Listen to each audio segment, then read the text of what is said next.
If you're here for the first time, then Binge is a series of videos in which I talk about authors whom I love so much that I would read anything that they wrote without even reading a blurb. Every once in a while, you'll come across an author whom you fall in love with and whose work really speaks to places in your imagination. And this series is basically about a few of mine. My author for the day is Kaye. Once again, this is a very nostalgic pick for me because she's somebody whom I read as a very young teen, and she was probably very inappropriate for me at that age, but as I've mentioned before, I was raised as a sort of free-range chicken, as Stephen Colbert calls it. So I was just reading whatever interested me, and her books are so massive in scale, the historicals I mean, and she's also written these murder mysteries, and I was a very murdery child. So I read a lot of murder mysteries growing up, and hers were some of the best. Kaye is also really interesting to me as an Indian because she is what the British used to call Anglo-Indian. Now today in India, when we say Anglo-Indians, we mean people of European or particularly British heritage who may not be biracial today but come of biracial stock. I really hate saying stock though. I mean, it kind of sounds like they were part of a breeding program, but the British were talking also about British people who raised their families in India. So the British Empire was obviously huge, and India was a significant portion of their empire and was very central to their imperial ambitions. And to make an enterprise like that work, you need to have a giant bureaucracy. And obviously they weren't going to trust the natives, so to speak, to do all the work and take up positions of authority and responsibility. So they had a bunch of British people, and by British I mean English, Scottish, Irish, Welsh, you name it.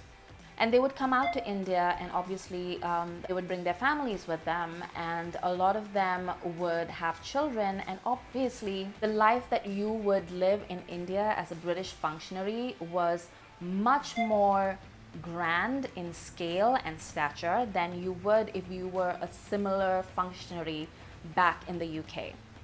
The Viceroy of India, for example, lived so much better than the actual Queen.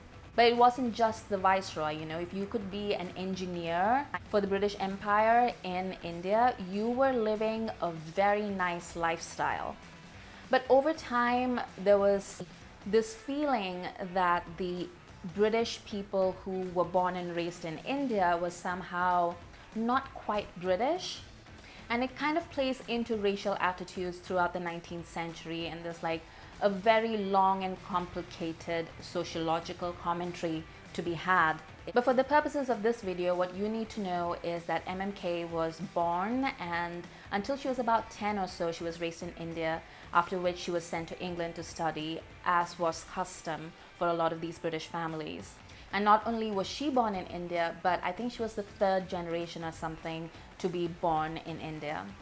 And they were in the bureaucracy, but they were also part of the army. So she had an ancestor who wrote the definitive account of what the British called the Mutiny of 1857, but Indians prefer to call the First War of Independence, which is this event, for those of you who don't know, when the Indian soldiers who were conscripted into the British Army staged a revolt and basically murdered everybody who was white in an effort to get them out of the country. The rebellion failed for a number of different reasons, and the British came back and formally established an empire because before that it was actually the East India Company. So you could say that one of the aims of the revolt was accomplished, but I mean, we became an official part of the empire. So her ancestor also wrote the definitive account of the First Afghan War, and I'm saying these things because it's pretty important to the stories told by Kaye, as you're going to find out in a little bit. She also led a fairly unconventional life for a woman of her time. She had a very scandalous affair with the man who would eventually become her husband. He was married and he was younger than her when they first met, and I think he proposed to her within 5 days of meeting her, and they had this very scandalous love affair. And she was like, well, the war was going on and times were desperate, and she made decisions that she probably wouldn't have made because she was raised a lot more conservative than her actions suggest. But she wrote this autobiography, and I think the combined name for her autobiography is Share of Summer.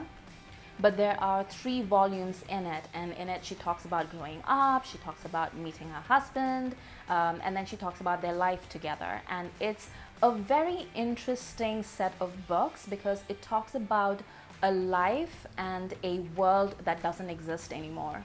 You get a sense of what it was like to live in the Raj as a British person, and then what the life was like, because it is so specific to that time period and to those circumstances, and it really can't be replicated. I feel like there are a lot of people, Indians and British, who try to recreate that period for whatever reasons. Indians and the British have generally very different reasons to recreate that time period, but it really is specific to that time in world history. And it's really interesting to read her talk about it because it's clearly something that matters a great deal to her and has formed her identity in many different ways. And it's the motifs that she goes back to again and again in her literature. But also, she's a very flawed human being, but she writes really well about what it's like to live that life as a flawed human being and being a woman of decided opinions and ideas about her life in a time when women didn't have that kind of freedom.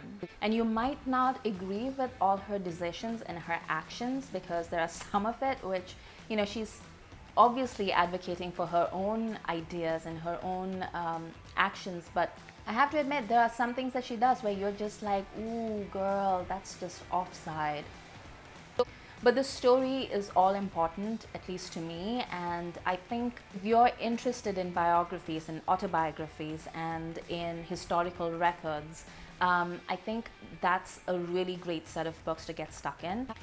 But next up we have her historicals. Now she's written 3 big historical novels, each of them successful to a different degree. The first one that I read was Shadow of the Moon, which is set during the First War of Independence in 1857. One of the things that you will see in her books is this idea of a British officer or a British expat who's very entrenched in the local culture and who understands the local point of view and is usually disregarded by his fellow officers or by British society in general, who will usually hold him in a little bit of contempt actually. And then eventually he is proven to be correct because he understands the so-called native point of view. And I think a lot of that is based upon the men in her family. I think her dad was a British intelligence officer in the Indian Army. So I have to assume that, the motivations that she ascribes to her male leads are basically her romanticized imaginings of the men in her own family. Shadow of the Moon is about one such character. It's about Alex Randall, who is this British bureaucrat who is in charge of a district, and he falls for the wife of his boss, who is this really awful, useless human being, and the boss. The wife is called Winter and she's lovely. And for the female leads, one of the things that she does is also explore what it means to be Anglo-Indian. So Winter is actually born in India, like Kaye herself, and she is mocked for it in her own family back in England because of it. And she's always seen as something foreign and not quite British. She also has a Spanish father, so that also contributes to it. And at the beginning of this novel, you see, it's a long journey through the circumstances in which Winter is born, how she's raised, how she meets Alex. And then the action shifts to India, and Winter loves India and she sort of considers herself to be Indian. And then you have the events of the rebellion, and then you see them navigate it together, and it's horrific on both sides. But obviously this is written from a British perspective, so you really see the massacres that were staged against the British by the Indian troops, which I think can be a little bit problematic for Indians who really buy into a nationalistic narrative of how we are the saints and they're the devils. And I mean, I've spoken before about colonialism and how it remains a festering wound in our political psyches. But I do think it's important to read something like this, because there are always things that you can learn about yourself and about your people just by reading what other people have seen. And this is in no means a book that sets out to deride Indians or India. In fact, Kaye was actually awarded a medal by a district in the Indian state of Rajasthan for promoting their culture or something, which comes from actually her second book, about which I will talk in a bit.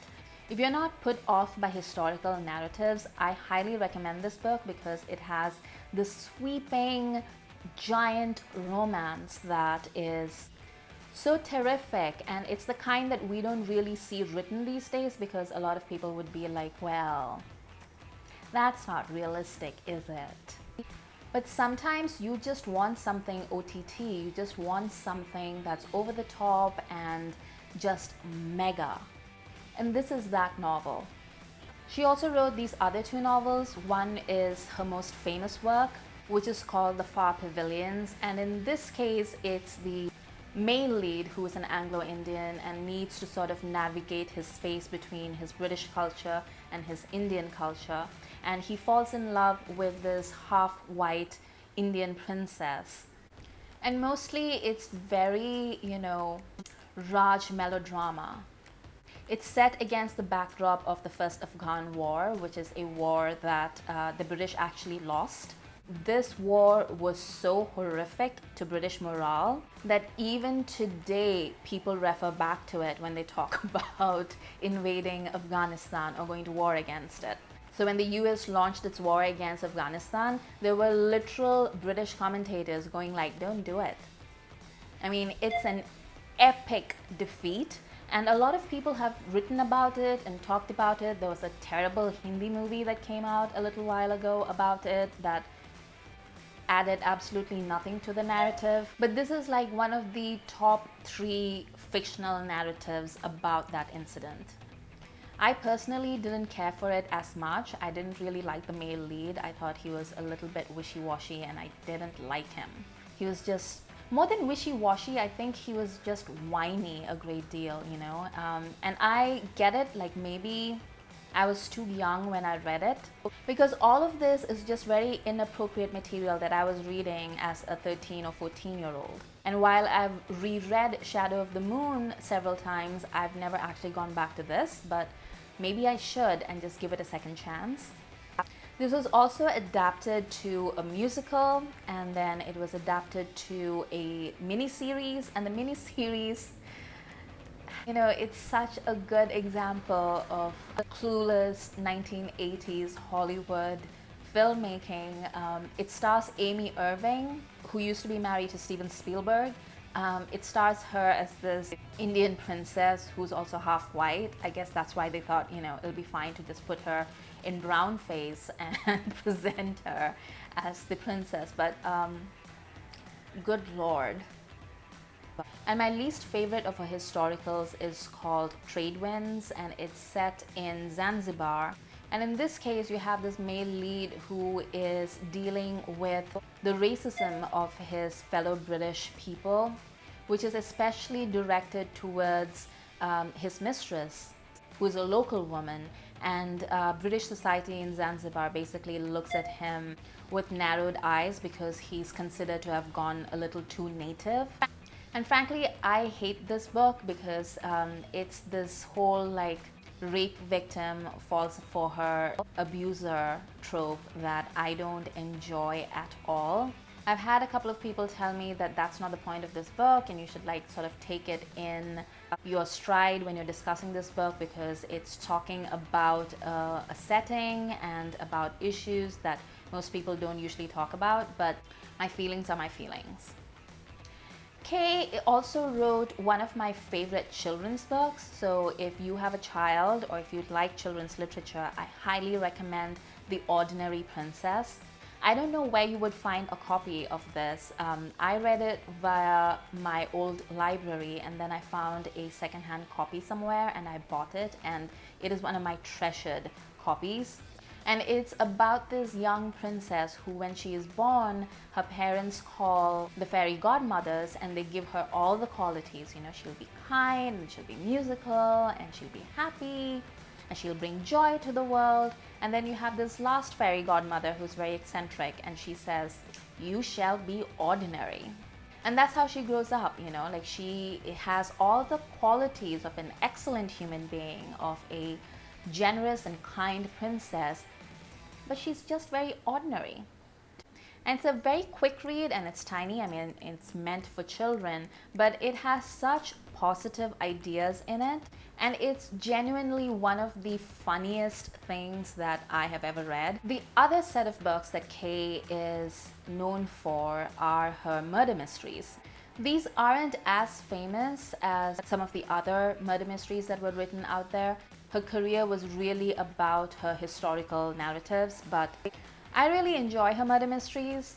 They are, again, very steeped in a sense of place.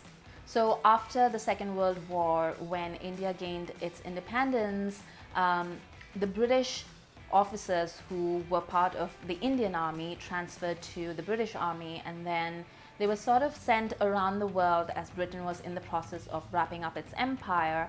And so, you know, the Cold War was just beginning, and it was a time when there were still a bunch of British bases around the world, but everything was up in the air. And so Kaye, as a British officer's wife, followed her husband with her kids, and she wrote these books that were set in each of the places where they were stationed, as well as a few places that she remembered from her youth.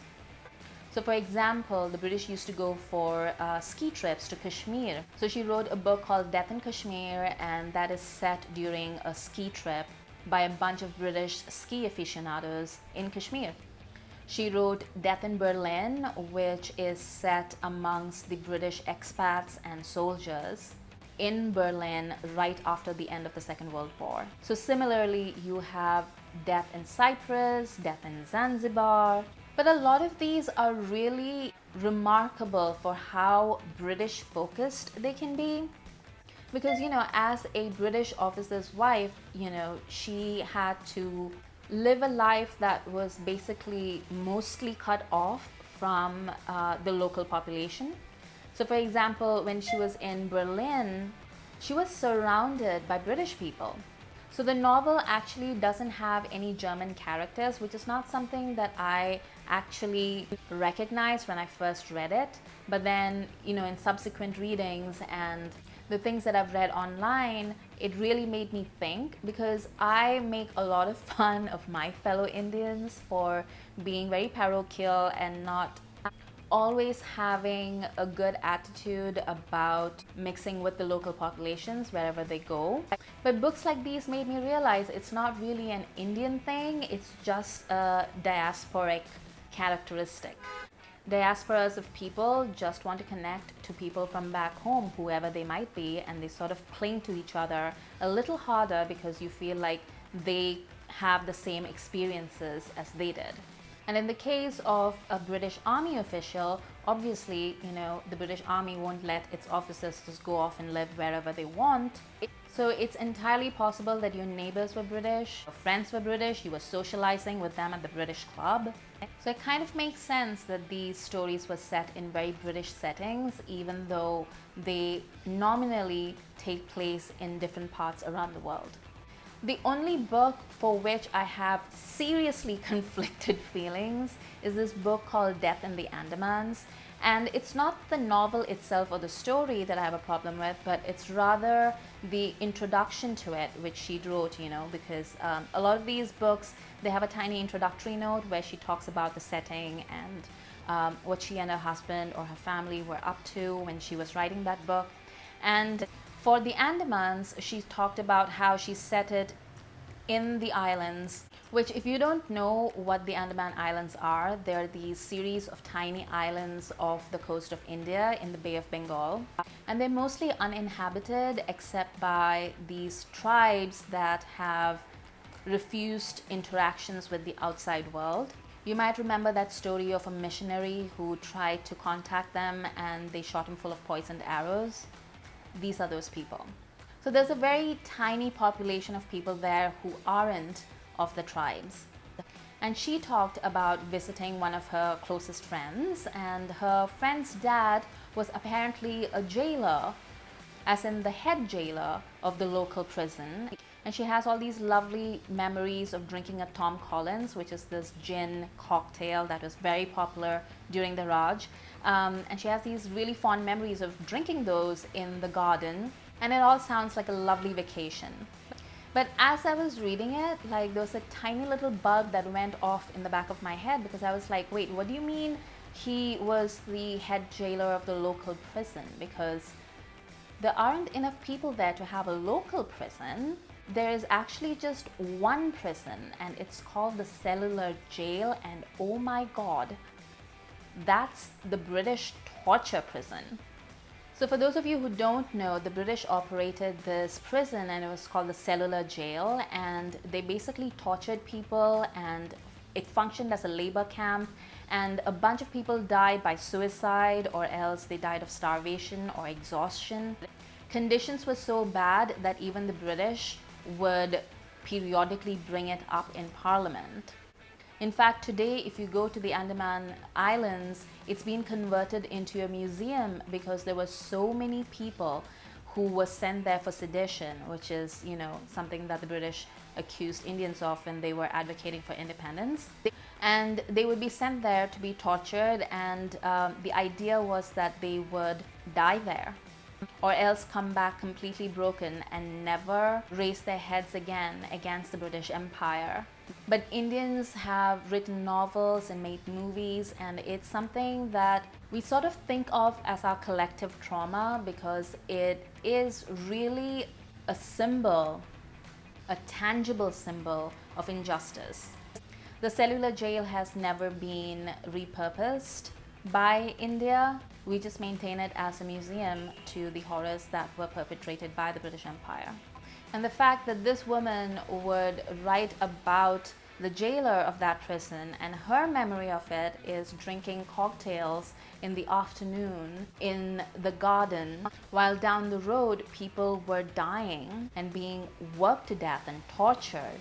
It really gives you an idea of how diverse the world is, and how it's possible for two people to be in the exact same place and have just completely opposite ideas and understandings of the world.